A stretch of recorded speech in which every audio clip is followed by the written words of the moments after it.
할렐루야. 사무엘하와 함께하는 선택과 연단의 시간 43번째입니다. 여러분 모두를 주님의 이름으로 사랑하고 축복합니다. 성경 말씀 보겠어요. 사무엘하 10장 3절. 암몬 자손의 관리들이 그들의 주 한운에게 말하되 왕은 다윗이 조객을 당신에게 보낸 것이 왕의 아버지를 공경한 줄로 아시나이까? 다윗이 그의 신하들을 당신에게 보내 이 성을 엿보고 탐지하여 함락시키고자 함이 아니니까 하니. 아멘.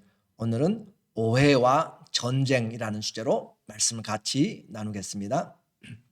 우리에게 주어진 모든 것이 은혜임을 깨닫는 사람은 좀 서운하고 힘든 것들이 있어도 잘 이겨낼 수가 있습니다. 문제는 마음입니다. 내 마음이 썩어질 것들을 붙잡고 있으면 결국 우리는 무너지게 되는 것이고, 영원한 것, 믿음, 소망, 사랑을 붙잡고 있으면 사소한 것들, 없어질 것들로 인해서 혈과 육의 대립은 삼가하게 됩니다. 내 마음이 은혜가 있으면 문제들이 있어도 충분히 넘어갑니다. 왜냐하면 내게 은혜가 넘치기 때문에 그래요. 그 은혜를 빼앗아갈 시련이 없습니다. 그러나 은혜가 메마르게 되고 없어지고 가라게 되면 그 작은 것들에 의해서도 쉽게 무너지고 상처를 입고 힘들게 됩니다. 문제는 은혜의 사람이 되는 것이에요. 그 은혜의 통로가 되려면 예수 그리스도로부터 오는, 하나님 아버지께로부터 오는 은혜를 받아야 되는 것이죠. 왜냐하면 은혜는 바로 하나님과 우리 주 예수 그리스도만이 줄 수 있기 때문에 그렇습니다. 아버지 하나님을 가까이 하는 것이 은혜 받는 길입니다.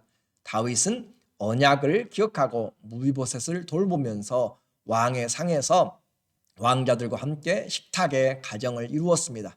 이 무비보셋이 영적으로 우리 성도들입니다.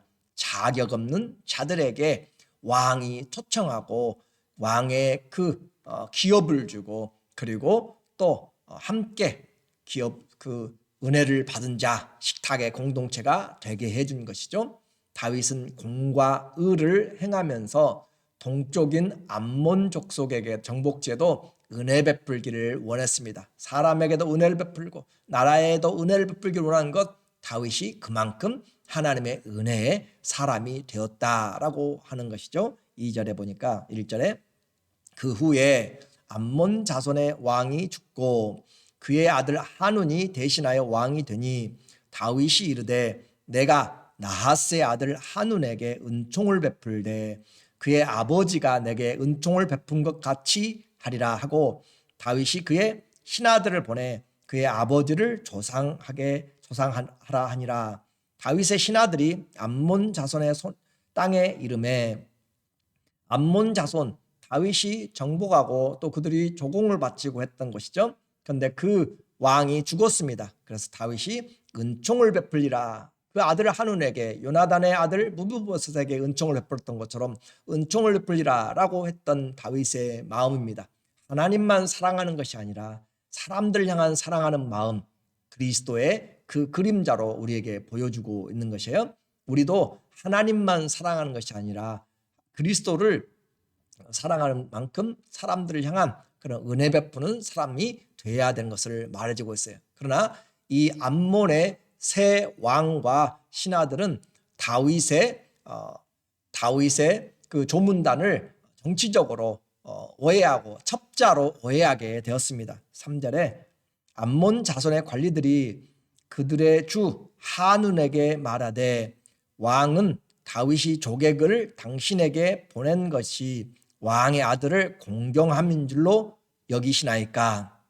다윗이 그의 신하들을 당신에게 보내 이 성을 엿보고 탐지하여 함락시키고자 함이 아니니까 하니. 그래서 세월이 좀 지나간 그런 상황입니다.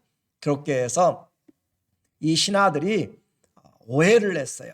이 성을 탐지하고자 이 조문단을 보냈다. 물론 그런 경우들이 국가들마다 많이 있게 되는 것이죠. 그래서 이와 같이 조문단을 오해함으로써 그들을 잡아서 수염을 깎고 절반을 깎아버리고 엉덩이까지 옷을 자르는 그런 만행으로 모욕을 하였습니다. 4절 이에 한운이 다윗의 신하들을 잡아 그들의 수염 절반을 깎고 그들의 의복의 중동 볼기까지 엉덩이까지 나오게 자르고 돌려보내매 사람들이 이 일을 다윗에게 알리니라. 그 사람들이 크게 부끄러워했으므로 왕이 그들을 맞으러 보내 이르기를 너희는 수염이 자라기까지 여리고에서 머물다가 돌아오라 하니라.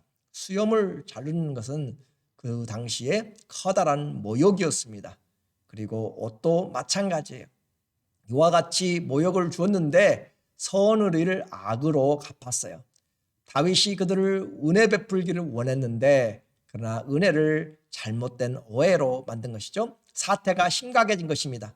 개인의 오해도 무서운 것이지만 국가적인 오해는 전쟁을 일으킬 수가 있습니다. 1차 암몬 연합군의 전쟁의 서막이 바로 이 조문단의 사건으로 인해서 일어나게 되었어요.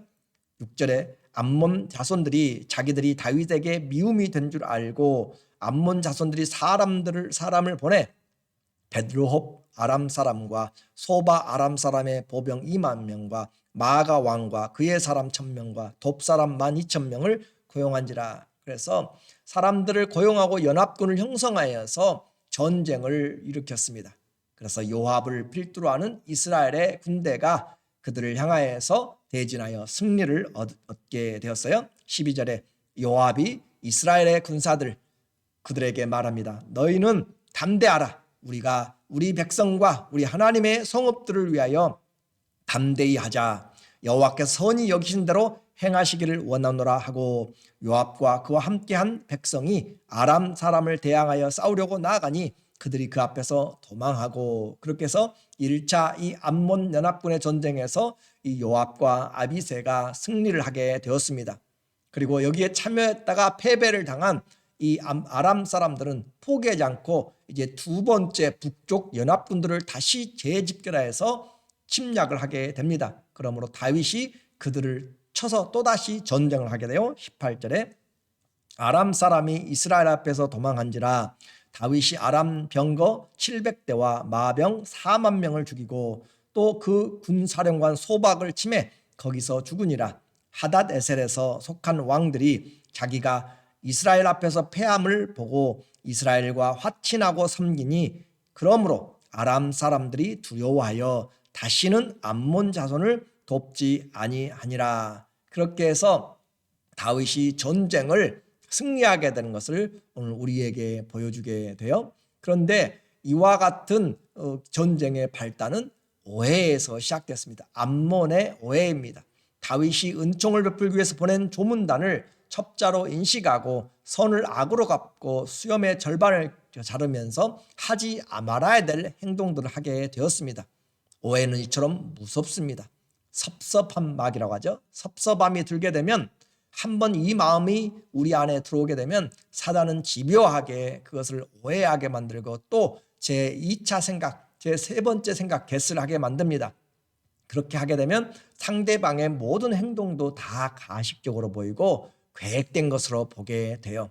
이런 피해 망상의 사람들이 우리 주위에는 여러 사람들이 많이 있게 됩니다. 왜냐하면 우리가 다 그런 환경들을 경험하고 또 그런 일들을 자주 보게 되는 그런 일들이 많이 있기 때문에 그래요. 다 상처받은 흔적들이기 때문에 그렇습니다.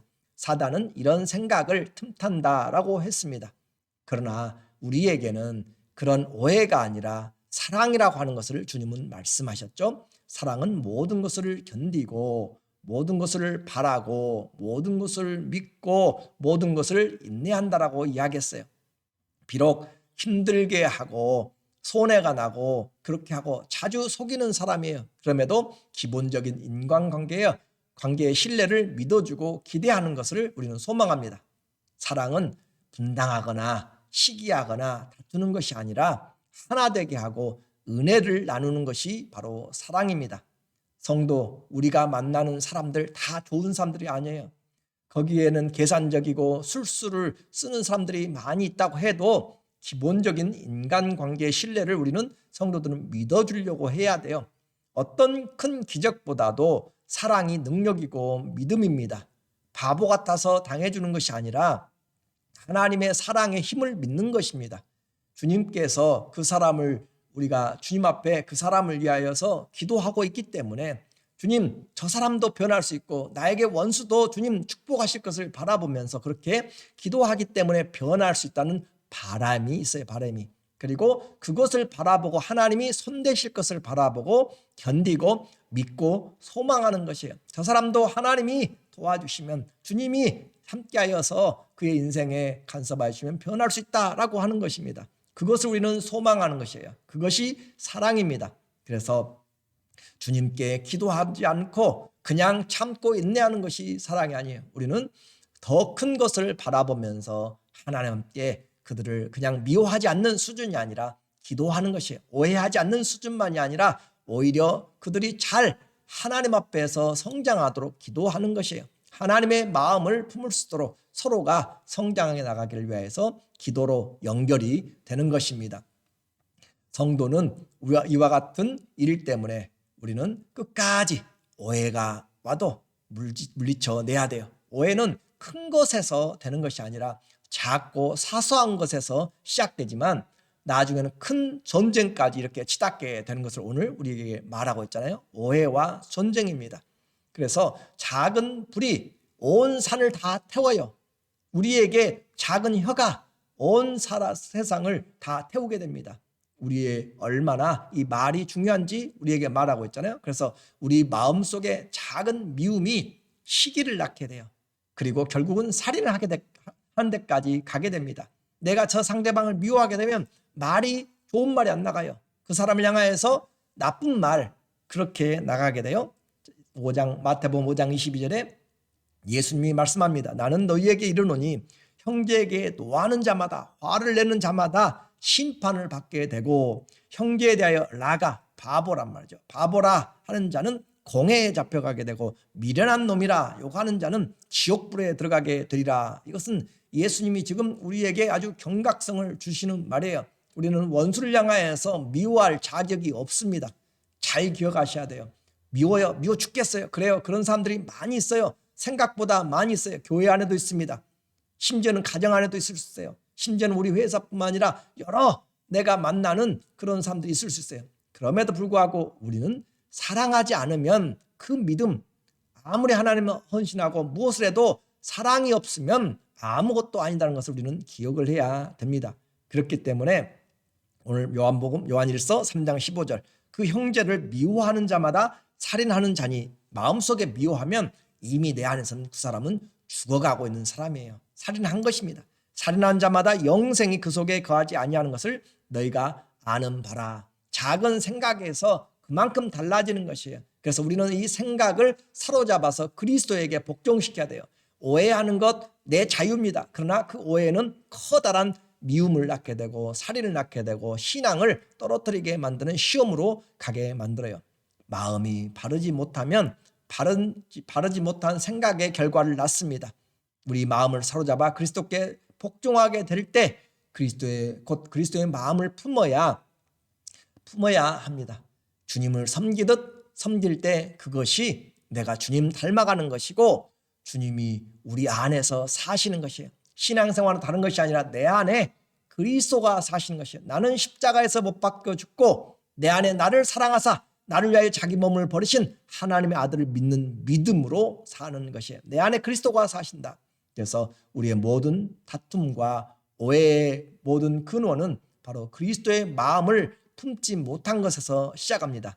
내 마음과 생각대로 행하기 때문에 그래요. 주님의 마음은 원수를 미워하라는 것이 아닙니다. 오늘도 내 안에 생각하고 떠오르는 사람이 있거든 그 영혼을 위하여서 주님 우리의 은혜를 베푸는 사람이 되도록 그렇게 기도를 해야 됩니다. 이스라엘의 전쟁, 성도가 경험하는 육신적인 소욕과 영적인 소욕의 싸움을 예표로 보여주고 있는 것입니다. 우리 안에서 치열하게 일어나고 있는 매 순간순간의 생각과 말과 행동 속에서 우리는 세상이 우리에게 요구하고 있어요. 이렇게 해야 되지 않느냐, 이런 말 해야 되지 않느냐. 그러나 우리는 그런 세상을 따르는 것이 아니라 그리스도를 따르는 것입니다. 주님이 주신 말을 하는 것입니다. 한번 승리했다고 세상이 변하는 것이 아닙니다. 육신의 생각이 사라지는 것이 아니라는 것이죠. 어떻게 승리해요? 이스라엘 백성들이 광야에서 매일 주님이 주신 만나를 먹고 생존하는 것처럼 우리는 매 순간에 주님에게서 나오는 말씀을 먹고 또 성령의 인도함을 받고 곧 일용할 은혜를 입음으로 일용할 양식을 먹는 것처럼 일용할 은혜를 우리가 힘입고 말씀과 성령으로 사는 것입니다. 우리 삶에는 항상 오해가 있습니다. 미워하는 사람들이 있습니다. 그럼에도 우리에게는 그리스도가 계십니다. 우리는 오직 의인은 믿음으로 삽니다. 썩어질 것이 아니라 영생하도록 있는 믿음, 소망, 사랑을 가지고 우리는 오해가 전쟁을 일으키는 커다란 것을 보았습니다. 우리 혀가 모든 것을 불사르는 지옥인 것을 우리는 알고 있습니다. 그렇기 때문에 내가 오늘 항상 오해가 있는 세상에서 어떻게 오해를 풀 것인가? 어떻게 오해를 풀 것인가? 주님 안에서 상대방을 이해하려고 하고 그를 위해서 기도부터 시작하면 됩니다. 그리고 주님의 인도하심을 세밀하게 구하면 오해가 아니라 화목하게 만들고 그리고 하나 되도록 만들고 더욱 견고한 믿음과 사랑과 소망으로 하나님이 일들을 해나가게 됩니다. 오해보다는 이해하도록 하십시오. 그리고 다른 사람 미워하기보다는 용납하려고 하십시오. 그리하면 우리는 살인을 막을 수 있습니다. 전쟁을 피할 수 있습니다. 아니, 심판을 피할 수가 있습니다. 사랑하는 성도 여러분, 오늘도 우리에게 다가오는 많은 사람들, 많은 일들, 오해로 우리의 마음이 상함을 잊지 말고 그리스도 앞에 내려놓고 주님 사랑하게 하시고 용서하게 하시고 용납하게 하시고 하나님 앞에서 주님이 주시는 마음으로 승리하시기를 예수님의 이름으로 축원합니다. 아멘. 기도하겠습니다.